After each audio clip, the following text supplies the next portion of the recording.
Children, I hope you are good.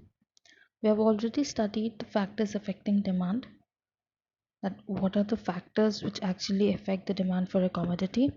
That is only the demand function. It means how does demand work? How does it function? It functions because of its various determinants, because of its various factors which affects its demand. So what is demand function? Demand function states the relationship between the demand for a commodity and its various determinants. So basically the dependent variable and the independent variable are specified here. What are dependent variable? Dependent variable are the output which comes because of the independent variable. Independent variable are the variables which are the determinants which functions and gives an output of it, that is the demand of that product. Here you can see the formula has been written here. Dn, that is demand for commodity n, is equal to function f bracket mein Pn, that is price of the commodity, n, Pn to Pn minus 1, that is price of related other commodities, y stands for income, t stands for taste and preference, e for expectation of future prices, H for population, that is as the population. So basically यहाँ पे जितने भी keywords दिए हुए हैं, supposingly the important thing which is here is y, that is income. So wherever you'll study y, it means it denotes the income of anything. Okay, T is taste and preference, P always defines the price of the commodity. So this is demand function which can come in 2 marks question. It would be better that if you write the statement with the formula which is given here. Moving forward with law of demand. So actually now what did we study till now, that what are the factors and what is demand function. Now what is law of demand? How does demand works? The demand works because of the price of the commodity, irrespective of all the other determinants. Okay, so the law of demand states that other things remaining equal, the quantity demanded of a commodity increases when its price falls and decreases when its price rises.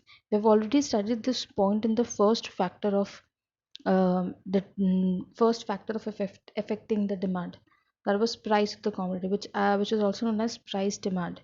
That is only the law of demand, where it states that when the price of the commodity increases, its quantity demanded decreases. That is law of demand. Here the other things being equal or other things, what does it mean? Other things मतलब उसके जितने भी बाकी सारे factors हैं उन सबको हम मान लेते हैं कि उनमें कोई चेंज नहीं हो रहा है, वो सब जैसे हैं वैसे के वैसे ही, there is no change in it. Okay, and only the price of the commodity is increasing or decreasing, giving to the inverse relationship between the commodity demanded. You can see for the better learning you can have this in your mind as an image, that p, the arrow is upward, that is price is increasing, quantity demanded is decreasing. The vice versa condition is when price is decreasing, arrow downward, and quantity demanded increasing, arrow upwards. It shows the inverse relationship of the arrows. That means price बढ़ा, quantity घटा, price घटा, quantity बढ़ा.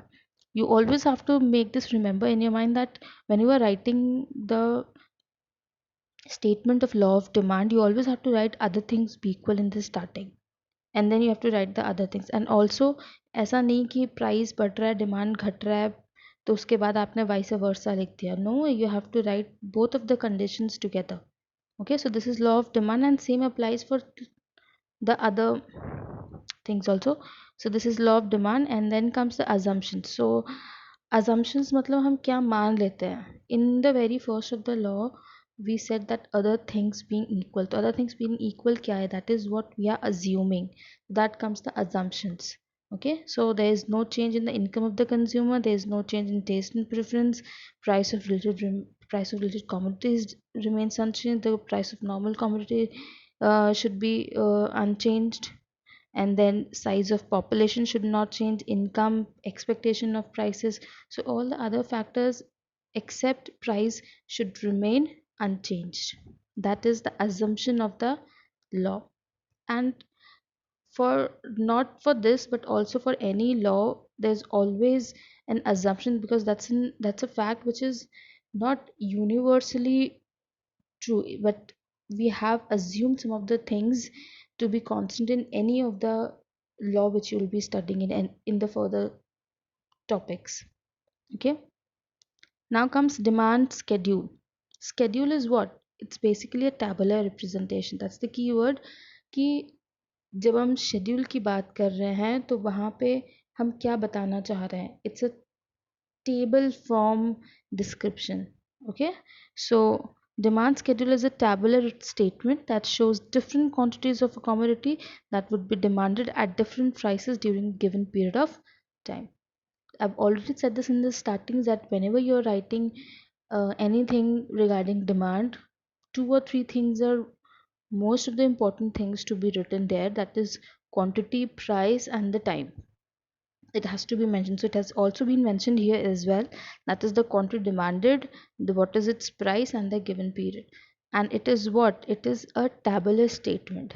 Now comes demand curve. What is it? That's it. A that is a graphical presentation, that is a picturization of demand schedule. Okay, so the picturization of the demand schedule is called the demand curve. It is the curve showing different quantities demanded at various alternative prices during a given period. Okay, so what's important when you're writing demand curve? It has to be graphical presentation or the picturization of the demand schedule. And when you're writing demand schedule, it's important that when you write that it's a tabular statement. Okay, now moving forward with the table form, here you can say a tabular representation, that is price is 100, 90, 80, 70. So what do you see? The price is declining. So as per the law of demand, when the price decreases, the quantity demanded what? It increases. 1, 2, 4, 6. Here you can see that you have number of um, quantity demanded, that is you have quantity demanded by A and B. In the earlier lectures we have already studied that we have individual demand and market demand. What do we mean by that? Individual demand is the individual quantity demanded by an individual unit or a household or a person. Okay, which they are demanding at a price during a given period of time. That is, here the individual demand is quantity demanded by A. That is the individual person unit, that is quantity demanded by A. So the price declines 100, 90, 80, 70, and the quantity demanded by 8 increases by A increases 1, 2, 4, 6. So price का arrow नीचे and quantity demanded का arrow ऊपर. Okay, price घटी, quantity बढ़ी. Same with quantity demanded by B, that is also individual demand by household A, that is price घटी and quantity बढ़ी 2, 3, 5, 7. Okay, so now what is market demand? We have studied that market demand is the collective or the group of all the units of units which are demanding together.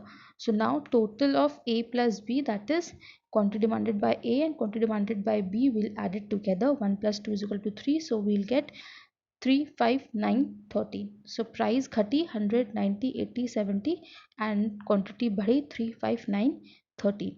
Now the important thing which you need to know here is what? पहली चीज, इसका derivation पूछ सकता है क्या? How can you derive market demand schedule through individual demand schedule? It can be schedule also, it can be curve also. आप कैसे बताओगे? You have to first take an example of an hypothetical data. अपने मन से कोई भी data आप ले सकते हैं. In that case you can have price decreasing also, price increasing also, whatever you wish. Is just you have to give an hypothetical data of individual demand of A, individual demand of B, and then you have to add it up. ऐसे एक question आ सकता है that you have to derive the market demand schedule or curve with the help of individual. So you'll have to explain it, that what is individual demand curve and market demand curve and individual demand schedule and market demand schedule. Second one, you may have this table with you. You'll be given in the you'll be given the question in the form of table and you have to fill it up. Okay, बीच बीच में कहीं भी blank दे देगा और आपको उसको अपना उसमें values लिखनी है. That could come in 3 marks question, and if derivation, that could come in 6 or 3 marks, whatever the council decides. You have to learn it in that way. Okay, so this was the schedule. Now you can see the curve made with the help of the schedule, that is price यहाँ पे घट रही है 100 90 80 70, you can see that is individual by A, individual by B.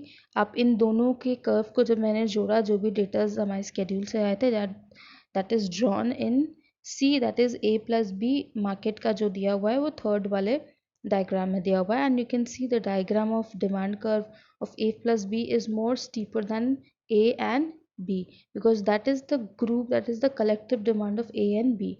So the demand curve of market demand will always be more steeper diagrammatically, वो ऐसा होगा. ठीक है. So that this is demand curve, and that was demand, what, demand schedule. Okay. So these things could be asked related to demand schedule and demand curve. Okay. Hope you're doing great. Bye.